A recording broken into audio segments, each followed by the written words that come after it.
Okay, here I'm doing a leak down test on this Audi V8 engine. What the leak down test is, it's a way to find out why a cylinder is not holding pressure. This is a compression gauge. So when a car is running, if a good cylinder is going to be up here in the green between 150 180 psi for compression, his cylinder 8 is only giving me like maybe 90 psi compression. It's actually lower than that, but when the car is running, the compression will go up because it's running. But at an idle speed or low start is very, very low. So the compression gauge tells you that you have a problem with the combustion chamber, but it doesn't tell you where the problem is. There's 3 different places or 4 different places that you can have a problem with your compression. Either you have a bad intake valve, bad exhaust valve, bad piston rings, or a bad head gasket. Those are like the 4 different reasons why you wouldn't have good compression. So what you have here is a leak down tester. What the leak down does is I have shop air coming into the tester here. So right now I have it at about 40 psi. I'm going to bring it up to 50. Actually, I brought it down because it was too loud. But I'm going to bring it up to about 50 to 100 psi. And the other side goes into the engine. And then this gauge shows you if it's building pressure. So if the engine was perfect, like a perfect seal, like 100% seal, if I gave this 50 psi, then this should also be 50 psi, because that means the air is not going anywhere. If there's a small leak for any reason at all, this gauge would go down a little lower. It might go down to 40 or 30 psi, depending on how big the leak is. So let's say it's like a 50% leak and I was at 50, it should drop down to theoretically 25 psi. So what you're going to see here is I have it at 50 psi, but you'll see this gauge barely moves. It's still at 0 or 5. That means there's a very large leak. Now right now you're going to hear the hissing out of there. That means all the air is coming through this gauge, going into that cylinder, but it's coming out of the intake. That means the intake valve is open. Now the reason the intake valve is open, I'm doing that on purpose right now because I didn't close that cylinder yet. That cylinder needs to be at top dead center. I didn't do that yet. Right now the cylinder, I put some markings here to know it is. So right now the cylinder is all the way down at the lowest position because it's at that cycle where it's sucking air in. The cylinder goes up, down. So I think right now it's sucking, then it's going to squeeze, then it's going to bang, and then it's going to blow. So right now it's in that sucking motion all the way down. I'm going to rotate the engine now. So now, as I'm rotating this, you're going to see that it won't be as loud anymore. It's starting to quiet down. And that's because now the cylinder is coming back up, is doing the compression, which is the squeeze, and the intake valve is starting to close. The intake valve closed up. Right now the cylinder is about halfway up. I know because of the marks that I put here. I'm going.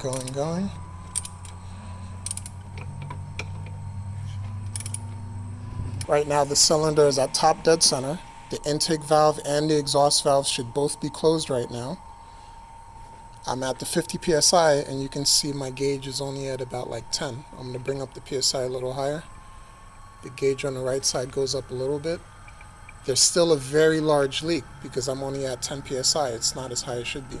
You can still hear air coming out of there, but that's only because that's not really the problem. You would think it's the intake, but it's not. What it actually is this. Right now I'm about to open up this oil cap, and now you don't hear anything there. If I put you can't really hear it now. Let me see if I can turn it up. You can't really hear it, but I can feel it. If I put my hand here, I can feel the air blowing out of here. And right now, what that's telling me is the air is blowing by. So if everything is sealed up there, you hear what it sounded like coming out the intake because you can hear it blowing out of there. It's not doing that now. If there was a problem with the exhaust valve, let's say the valves were stuck or they weren't closed all the way, I would hear the air coming out the tailpipe. I already did that. It's like dead silent. because the air is coming out of here, that's letting me know the air is going past the pistons, past the piston rings, going down into the crankcase, and then coming back up, and that's why I can feel the air here.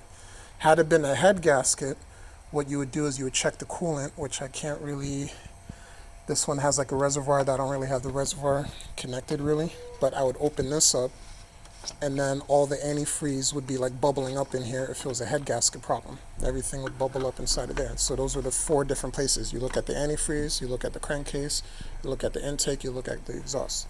So the problem here is his piston rings, because you see I have about almost 90 psi. I have 90 psi going into this engine, and it's all leaking out. And that is how you do a leak down test. Oh, real quick, for those of you who want to know how I figured out where top dead center and bottom dead center are, let me take this off. The way how I knew where the piston was in its travel, whether it was all the way up or all the way down. Right now I said it should be in compression, it should be fully up right now. It's because you use something like this, a screwdriver. The screwdriver is at its highest position, I already know that. If I crank this, you're going to see the screwdriver go down. It's going to keep going down. See, it's going down, down, down, until, and I'm going to know where the bottom dead center.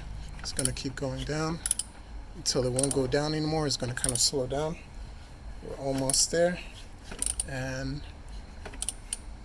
right about there it should stop going down. Now it's not going to go down, and then now it's going to start working its way back up. Here's an interesting thing I can do. What I'm going to do now is, let's go to the next piston over. That was cylinder 8. This should be cylinder 6, assuming I'm at 1, 2, 3, 4, 5, 6, 7, 8. Well, cylinder 7. So let's go to cylinder 7.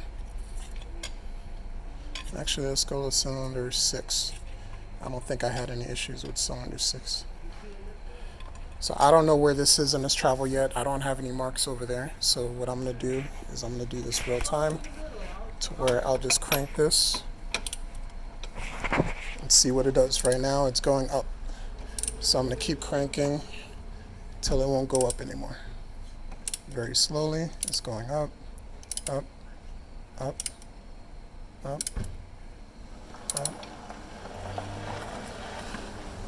Looks like it's slowing down.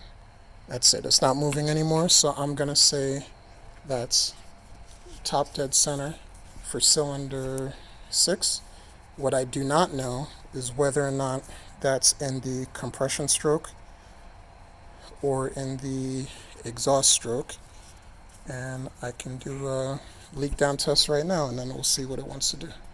Hold on a second. So now I got it all set up, and as you can see, that's more than likely the compression stroke, because I am at 60 psi on that side. I'm also at 60 psi on this side. So that means I have 0 leaks. Like, this is a perfect cylinder. There's no leak at all happening. Top dead center, right? I got this open. I'm not feeling any air coming out of here. There's no air coming out of there. There's not going to be any air coming out the exhaust. Right now I got coolant leaking, but that's because I just dropped this hose. It's holding perfect air. So now what did I say? You gotta suck, squeeze, bang, blow.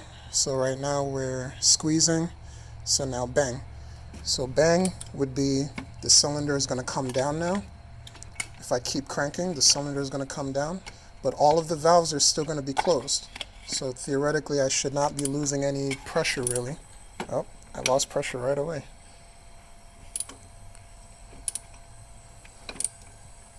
Compression. I lost pressure right away. That's strange. Where's it coming? Intake. Bang. Blow. Suck. Squeeze. Okay, I made a mistake. When I was at top dead center, that was at the end of the exhaust stroke, it would have blown everything out, and the exhaust would have been closing up, and then the intake is going to immediately open up. So right now I'm at the intake stroke, so you're going to see I have 100% loss of air because the cylinder is all the way down. Now I should be in the, actually I'm going to open this up, you're going to hear it.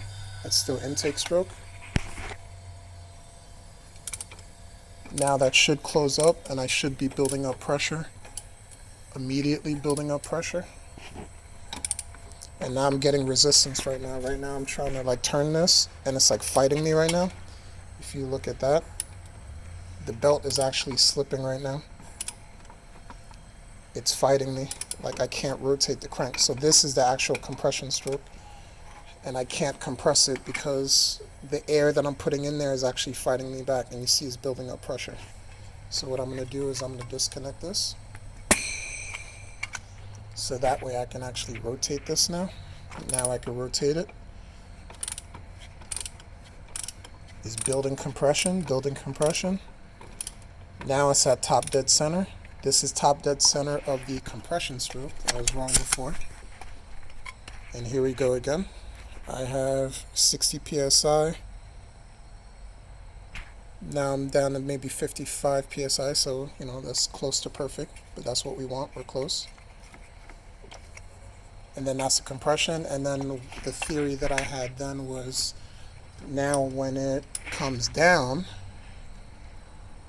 it should compress, it should go down. And then now that it just moved on its own, all that air forced the cylinder down on its own. I didn't even have to rotate it. And then it's all the way down, and then now the exhaust is starting to open up. So if the exhaust is opening up on its way back up,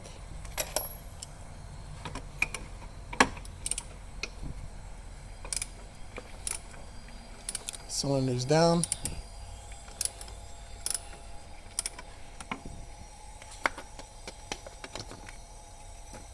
I should hear it out the exhaust right now. Let me go check that. Yep, you're not going to hear it on camera, but I can hear it when I stick my ear in there. I can hear it. So that's how I know that my gauges are working, my assumptions were correct. That cylinder 8 is the dead cylinder, and that is why at idle it has a misfire at idle, because the engine is not running fast enough and it's not running powerful enough that it's enough time for all the gases to escape the pistons and then give you a misfire on that cylinder. But as you pick up speed, the cylinder is going to build up compression simply because of the speed. The faster you go, the more compression is going to build up simply because of the fact it's moving so fast. It's moving faster than it's able to lose the air, and then that's why you don't have any misfires anymore once you pick up speed. So the only way to fix that is to repair the bottom end.